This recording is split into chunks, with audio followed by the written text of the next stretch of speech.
नमस्कार दोस्तों, welcome to my channel Jyotika's astro world. I hope you all are doing well.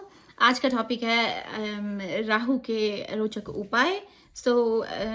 यदि आपको मालूम हो और जानकारी हो कि अक्सर लोग बहुत डर जाया करते हैं जब उनसे ये कहा जाता है कि आप पर राहु की दशा चल रही है, राहु की महादशा चल रही है।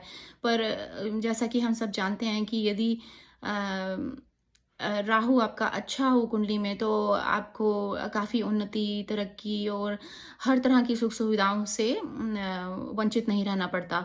लेकिन यदि आपका राहु कुंडली में मंदा हो तो आपको तरह तरह के ऑब्स्टिकल और प्रॉब्लम्स लाइफ में आते रहते हैं। उन्हीं चीज़ों को ध्यान में रखते हुए मैंने ये वीडियो बनाया है। तो चलिए बात करते हैं। यदि आपका राहु फर्स्ट हाउस में हो तो आपको किस तरह की प्रॉब्लम दे सकता है। यदि फर्स्ट हाउस में आपका राहु है तो आपको काफ़ी इरिटेशन रहती होगी, मेंटल टेंशन और मैरिड लाइफ डिस्टर्ब रहना, ईगो प्रॉब्लम होना, किसी से बन ना पाना, ये सभी प्रॉब्लम आपको लगातार आती हुई होंगी। तो उसकी रेमेडी के लिए हम लोग ये बोलते हैं कि आप सबसे पहले तो मंगल का जो है वो सहयोग लें, मंगल और चंद्रमा का। चंद्रमा हुआ आपका चांदी की चेन, ठीक। चंद्रमा हुआ चांदी की चेन और जो मंगल हुआ वो चांदी का चकोर टुकड़ा। तो चांदी की चेन में आप इसके ऊपर एक छोटा सा लूप बनाकर वो चांदी का चकोर टुकड़ा अपने गले में हमेशा पहने तो आपका राहु काफी हद तक कंट्रोल रहेगा और आपको उस तरह की प्रॉब्लम्स नहीं देगा। दूसरा, 100 ग्राम तांबा लेकर और 800 ग्राम गुड़ लेकर आप मंदिर में संडे के दिन किसी भी धर्म स्थान में जाकर देकर आ सकते हैं, जिसके चलते कि आपके बिगड़ते हुए काम बनने शुरू होंगे, इरिटेशन आपकी कम होगी, जो ईगो प्रॉब्लम आ रही है आपको वो इतना ज़्यादा प्रॉब्लम नहीं करेगी। आपके ऑब्स्टिकल्स में आपके ऑब्स्टिकल में आपको राहत मिलनी शुरू हो जाएगी। ये था राहु का जो रेमेडी। अगर आपका राहु जो है वो फर्स्ट हाउस में है। अब चलते हैं राहु यदि आपका पंचम पद का है, पांचवें हाउस में अगर आपका राहु है तो आपकी मैरिड लाइफ में प्रॉब्लम, आपके जो है हर किसी भी तरह की कॉन्स्पिरेसी आपकी लाइफ के अंदर कोई क्रिएट कर सकता है। कन्या संतान जो होगी वो ज़्यादा होगी, पुत्र संतान या तो होगी ही नहीं, होगी तो वो कम होगी और उसके अंदर भी काफ़ी प्रॉब्लम्स आएंगी। बच्चों से आपको किसी ना किसी तरह की प्रॉब्लम लगातार देखने को मिल सकती है। यदि आप ओवरऑल देखें तो पांचवा जो घर है वो बृहस्पति और सूर्यदेव से संबंधित है। यदि बृहस्पति और सूर्यदेव के घर के अंदर राहु देव जाकर बैठ जाएं तो वो एक तरह से अपने दुश्मन के घर में जाके बैठे। यदि आप किसी दुश्मन के घर में जाकर बैठते हैं तो आपकी वो चलती नहीं है, आप सब हर प्रकार से उथल पुथल मच जाती है। तो उस उथल पुथल को कंट्रोल में करने के लिए हम लोग आपको क्या सजेस्ट करते हैं कि आपके जीवन में राहत हो जाए, मैरिड लाइफ में थोड़ी शांति आ जाए, जो मन आपका बहुत ज़्यादा अशांत रहता है। आज पढ़ाई आप किसी सॉफ्टवेयर इंजीनियरिंग की कर रहे हैं और उसमें भी उथल पुथल रहती है। आपने पढ़ाई पूरी कर ली और पढ़ाई करने के बाद आपकी जो जॉब है वो सॉफ्टवेयर की लाइन में है ही नहीं, आप कोई और दूसरी लाइन में काम कर रहे हैं और उस काम में भी जब आप करने लगते हैं उसमें भी ज़्यादा स्टेबिलिटी नहीं रहती, फिर आप कोई और काम चेंज कर देते हैं। तो आपका जो मन है वो उसको स्थिर करने के लिए कुछ रेमेडीज जो हैं वो यहाँ मैं आपको बता रही हूँ। उससे क्या होता है इन रेमेडीज के साथ कि आपका मन शांत हो जाता है और आप अपने शांत मन से जब अपना पग आगे बढ़ाते हैं किसी काम के लिए, आपका मन लगना शुरू होता है, धैर्य के साथ आप उस काम में टिकना शुरू होते हैं और धीरे धीरे आप उसी स्थान के ऊपर अपनी प्रगति भी करना शुरू करते हैं और आपके साथ साथ आपका परिवार भी ऊंचाइयों को छूने लगता है। तो पंचम पद के राहु वाले व्यक्तियों को कभी कभी मेंटली बहुत ज़्यादा अशांति से जूझना पड़ता है। तो उसकी पहली रेमेडी क्या होती है कि ये है चांदी का हाथी। ये जो चांदी का हाथी है ये 60 ग्राम का चांदी का हाथी है। इसको आपको 60 ग्राम से नीचे नहीं बनाना। 60 ग्राम से ऊपर हो जाए तो ठीक है, 60 ग्राम से नीचे नहीं होना चाहिए। इसकी सूंड देखिए आप, सूंड नीचे को होनी चाहिए और इसकी पूंछ भी या पूंछ कटी नहीं होनी चाहिए। इसका दायां पग है जो राइट फुट है जो वो आगे की तरफ है, दायां पग इसका आगे को होना चाहिए। आप ये देख लें। ये चांदी का हाथी आपको इस तरह से बनवा कर आपने क्या करना है, ये चांदी का हाथी देखो कितना छोटा है। तो अगर आप इतनी डिब्बी भी ले लेंगे जिसमें आप गंगा जल भर दें, और गंगा जल कितना भरना है कि हाथी की आंखें हैं जो आंखों तक गंगा जल होना चाहिए, उससे ज़्यादा नहीं होना चाहिए। ये मतलब हाथी यदि पानी में हो तो उनकी आंखें जो है वो सब कुछ देख सकें। तो इससे ज़्यादा पानी नहीं भरना, समय समय पर आप देखते रहना और वो डिब्बी को बंद कर कर अपने सोने वाले कमरे में रखें। आप चाहें तो वो चांदी की डिब्बी भी बना सकते हैं और चाहें तो वो स्टील की डिब्बी भी बना सकते हैं। तो स्टील की डिब्बी में ये चांदी का 60 ग्राम का हाथी आपने बनवा के अपने सोने वाले कमरे में रखना है। ये आपकी पहली रेमेडी होती है। दूसरा, अगर आपने वो स्केल देखा हो, मेजरिंग स्केल, मेजरिंग स्केल काफ़ी वाइड होता है, उतना वाइड आपको नहीं चाहिए। करीब 1.5 से 2 इंच के बीच बीच के अंदर आपकी दहलीज जो है, वो दहलीज के नीचे आपको एक चांदी का पतरा लगवाना होता है। यदि आपकी दहलीज 5 इंच की है, 6 इंच की है, उतनी लंबी होनी चाहिए। वो जो स्केल की तरह जो आप चांदी का पतरा बनवाएंगे, उतना लंबा होना चाहिए आपकी दहलीज के जितना, और वो दहलीज के नीचे लगाया जाता है। लेकिन अगर आप किसी अपार्टमेंट में या किसी रेंट के घर में रह रहे हैं, तो आप दहलीज के ऊपर लगा सकते हैं और ऊपर से उसको किसी और चीज़ से कवर कर सकते हैं, विनाइल से या किसी और चीज़ से कवर कर सकते हैं, तो भी आपका रेमेडी वो हो जाएगी। तो ये आपको चांदी का पत्रा हो गया और चांदी का हाथी हो गया। और उसके साथ साथ आपको अपनी माँ से चांदी की छोटी डिब्बी के अंदर चावल लेकर और एक सुच्चा मोती लेकर अपने पास रखना। अपने घर में किसी भी कबर्ड में आप रख सकते हैं। और पंचम पद के राहु वाले भाई बहनों को प्रॉब्लम एक मेन आती है कि उनकी मैरिड लाइफ डिस्टर्ब होती है। यदि शादी से पहले पता हो आपको, बहुत अच्छी बात है। अगर आपको पता हो तो आपने क्या करना है, यदि मान लो आज आपकी शादी हुई है, तो 15 दिन के अंदर अंदर ही आप अपने हस्बैंड के साथ दोबारा फेरे लीजिए। और उस समय आपको किसी को बुलाने की ज़रूरत नहीं है, केवल आपने विधि विधान से उसी तरह से प्रॉपर फेरे लेने हैं। और वो फेरे जब आप लेंगे तो आपकी शादी 2 बार अपने हस्बैंड से हो गई। जब 2 बार आप अपने हस्बैंड के साथ शादी करते हैं, तो राहु देव जो है वो अपना नेगेटिव इफेक्ट खुद ही छोड़ देते हैं, तो आपकी मैरिड लाइफ फिर डिस्टर्ब नहीं हो सकती। तो ये एक आपकी मैरिड लाइफ को बचाने के लिए, यदि आपका राहु पंचम पद में है, तो आपको ये रेमेडी दी जाती है। एक और प्रॉब्लम आती है पंचम पद के राहु वाले व्यक्तियों को कि उनकी हेल्थ काफ़ी कई बार प्रॉब्लम से जूझना पड़ता है उनको हेल्थ वाइज। तो वो क्या करें कि हर साल उन्हें करना होता है ये उपाय। 5 मूली पत्तों सहित, जो कि आगे से टूटी हुई ना हो, पूरी आगे से वो थोड़ी सी वो निकली हुई होती है वो, और पीछे उसके पत्ते होते हैं। पत्तों सहित पूरी मूली आपको उठानी है। 5 मूली हर रोज आपको धोकर साफ करके रात को अपने बेड साइड में जो नाइट टेबल है वहां पर 5 मूली एक कपड़ा बिछा के रख दीजिए। और जब आप सुबह उठें तो नहा धोकर मंदिर में या किसी भी धर्म स्थान में उसे रख के आइए। ये प्रयोग आपको कंप्लीटली 27 दिन तक करना है, बिना नागा 27 दिन तक करना है। और फिर यदि आपके हस्बैंड की ये पंचम पद का राहु आपके वाइफ के उसमें नहीं है, आपके में है, तो आप अपनी वाइफ के सराहने भी ये रख सकते हैं।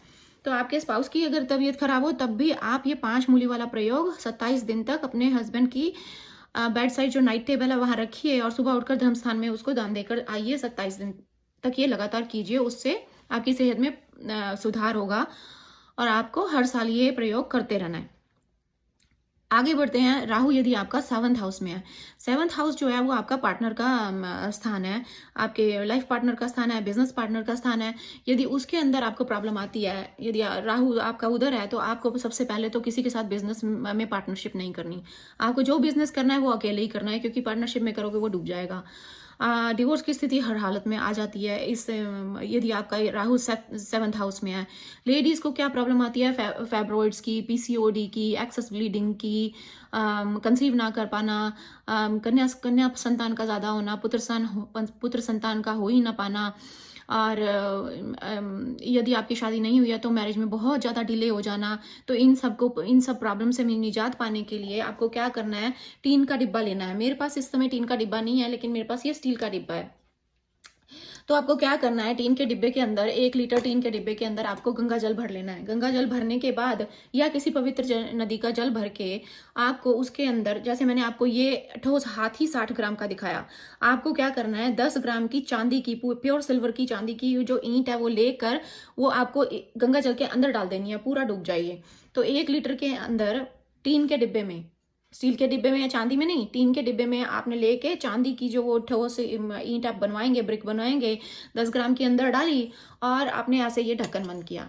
जब आपने ये ढक्कन बंद किया तो ये देखिए, ये जो जोड़ है यहाँ, इसको आपने कलई से टांका करवा देना चारों तरफ, ये पूरा सील करवा देना है कलई से सील करवा के आपको किसी ऊंचे स्थान पे, अब आपके सिर से ऊंचा स्थान हो वो ऐसे स्थान पे आपने घर के अंदर रख देना है, ताकि जो राहु देव हैं जो इतना जहर जीवन में भेज रहे हैं वो थोड़ा-सा कम हो जाए, उसके नेगेटिव इफ़ेक्ट कम हो जाएँ और आपकी लाइफ़ फिर वो जो है वो स्मूथली चलना शुरू हो जाए। तो ये राहु जो यदि आपका 7th हाउस में है तो उसकी ये रेमेडीज़ मैंने बताई। अब अगर राहु आपका 8th हाउस में है तो जिसको मृत्यु का स्थान कहा जाता है, उसके अंदर प्रॉब्लम आपकी बहुत ज़्यादा प्रॉब्लम आती है आपको हेल्थ में। इस तरह की बीमारियाँ आपको लग जाती हैं जिसका डायग्नोसिस होना बहुत मुश्किल हो जाता है। तो उसमें आपको क्या करना है, एक जानलेवा बीमारियाँ, घातक बीमारियाँ जिसका नाम मैं लेना नहीं चाहूँगी। तो इस तरह की बीमारियाँ अगर आपको आ जाती हैं तो फिर वो एक मेन चीज़ जो मैंने आपको पहले बताई थी कि आपको चांदी का टुकड़ा हर हालत में अपनी जेब में रखना ही रखना है एटलीस्ट 42 ईयर्स तक। चांदी की चेन में पहनकर और उसमें चांदी की चेन में वो एक ये लूप इधर इस ऊपर बनवा कर ये ध्यान रखें कि ये टूटना नहीं चाहिए। स्क्वायर किसी भी तरह से स्क्वायर की शेप खराब नहीं होनी चाहिए। तो लूप इसके ऊपर इस तरह से बनवाएं कि इसकी शेप खराब ना हो। तो चांदी की चेन में पहन सकते हैं या इसे आप अपनी पॉकेट के अंदर, ऊपर पॉकेट के अंदर 42 साल तक हर हालत में आपको रखना ही रखना है। दूसरा राहु का एक और रूप होता है रांगा, लेड। 8 किलो की लेड ब्रिक बनवाकर उसके 8 टुकड़े कर कर सिर से 7 बार उतार कर आप किसी भी नदी में प्रवाह कर दीजिए, या 43 दिन खोटे सिक्के आप सिर से 7 बार उतार कर आप जल में प्रवाह कीजिए। ये भी एक उपाय है। या फिर 8 किलो की जगह 800 ग्राम भी लेड को आप प्रवाह कर सकते हैं। ये एक उपाय हुआ। दूसरा, जैसे पंचम पद के अंदर हम लोग चांदी का हाथी गंगा जल के अंदर आंखों तक डुबो कर रखने के लिए कहा जाता है। इसी तरह से राहु 8 में भी हम चांदी का हाथी उसी तरह बताते हैं, जो आप अपने सोने वाले कमरे में एक स्टील के डिब्बे में या चांदी के डिब्बे में बंद करके रखिए। तो उससे भी आपको काफ़ी हद तक राहु जो है वो शांति प्रदान करने वाले बन जाएंगे। अब लास्ट आता है राहु यदि आपका 12वें घर के अंदर है। 12वें घर के अंदर अगर आपका राहु है तो आपके एक्सपेंसेस ज़्यादा होंगे, आपको लॉसेस भी ज़्यादा होंगे, लेकिन आपकी आय के साधन कम होंगे। यदि हैं भी तो वो आपकी आय इतनी होगी कि आपकी आमदनी है 5 पैसे और आपका जो खर्चा है वो 2 रुपये। तो बैलेंस बिल्कुल नहीं हो पाएगा। तो इस स्थिति में हम लोग क्या कहते हैं, मंगल की आकृति है, राहु को हमेशा कंट्रोल करने के लिए मंगल का सहारा लिया जाता है। राहु हो गया हाथी, और हाथी को कंट्रोल करने के लिए महावत जो है वो है मंगल देव हो गए। मंगल देव की जो आकृति स्क्वायर शेप की है, तो आपको एक लाल रंग के कपड़े के अंदर उसको स्क्वायर शेप के अंदर थैली बनानी है। स्क्वायर शेप की लाल रंग के कपड़े की थैली बनाई और उसमें आपने क्या डाला, सौंफ, देसी खांड और मूंगा, ये तीनों डाल के आपने अपने जब भी सोना है, जिस व्यक्ति की कुंडली में 12वें घर के अंदर राहु है, आपने जब भी सोना है अपने पिलो के नीचे ये थाली को रख के सोना है। आपको इंसोम्निया है, नींद नहीं आती, पैसों की दिक्कत है और घर में पैसों की दिक्कत होने से हर तरह की प्रॉब्लम इंसान को घेरे रहती है। तो वो जो अशांति के कारण आपको नींद नहीं आती, दुनिया भर की दवाइयाँ खाने के बाद भी क्या होता है कि जो मेटाबॉलिज्म है आपका वो काम नहीं करता, खाने का टेस्ट भी कई बार खत्म हो जाता है और इरिटेशन हर समय रहती है आपको। तो आप क्या करेंगे, जो थाली में 3 चीज़ें मैंने बताई, देसी खांड, मूंगा और सौंफ, पिलो के नीचे रख के सोना शुरू करेंगे और पिलो की साइड में एक तांबे के लोटे के अंदर जल भी रख के सोइए, तो आपको नींद आनी शुरू होगी। आपका मस्तिष्क और मन शांत होना शुरू होगा। फिर शांति से आप अपना कार्य करने में फिर दोबारा से सक्षम होने लगेंगे और आपको फिर जो ये राहु का 12वें घर का जो राहु है आपको थोड़ी राहत देने वाला बन जाएगा। इसके साथ साथ एक चीज़ और थी कि एक जनरल उपाय जो होता है, राहु किसी भी पद में हो, 1, 5, 7, 8, 12 किसी भी पद में हो और कई तरह की प्रॉब्लम्स जैसे कि मैंने पीछे बताई आती ही रहती हैं जीवन के अंदर, तो आपको क्या करना है कि एक लाल कपड़े के अंदर कम से कम 500 ग्राम जौ लेकर, जो नवरात्रों में हम जौ यूज़ करते हैं माता की खेतरी बीजने के लिए, वो 500 ग्राम जौ लेकर या तो दूध का छींटा लगा दीजिए उस पर, या फिर आप गौमूत्र यदि मिल सकता है तो गौमूत्र का छींटा लगाकर उसे गांठ बंद करके अपने घर के किसी अंधेरे कमरे में रखिए और उसके ऊपर एक भारी ईंट या पत्थर रख दीजिए। यदि ईंट और पत्थर अवेलेबल नहीं है तो भारी संदूक हो गई, वो भी नहीं है तो एक टोट या प्लास्टिक का कोई बड़ा डिब्बा जिसके अंदर आपने काफ़ी सामान रखा हो, भारी हो, उससे उसको आप दबा दीजिए। तो राहु जो है वो कंट्रोल में रहेगा और आपको ज़्यादा प्रॉब्लम्स आपकी लाइफ में नहीं कर सकेगा। तो ये तो थे मेरे राहु के उपाय। अब मेरी आपसे एक रिक्वेस्ट थी कि आप ज़रूर मेरे वीडियो में कमेंट्स करके बताइएगा कि आपको मेरा वीडियो कैसा लगा, कौन-सी चीज़ आपको अच्छी लगी, किस और टॉपिक के ऊपर आप मुझे सुनना चाहेंगे, जिसकी आपको जानकारी चाहिए। और यदि आपके पास अपनी कुंडली की जानकारी नहीं है, तो आप मुझे अपना date of birth, time of birth और प्लेस ऑफ बर्थ दे सकते हैं, जिससे कि मैं आपकी कुंडली बनाकर आपको भेज सकूँ और आपको उपायों सहित आपकी हेल्प कर सकूं। इसके साथ ही मेरा आज का वीडियो समाप्त हुआ। तब मिलते हैं नेक्स्ट वीडियो में एक नए टॉपिक के साथ। Thank you so much. Have a great day. Bye.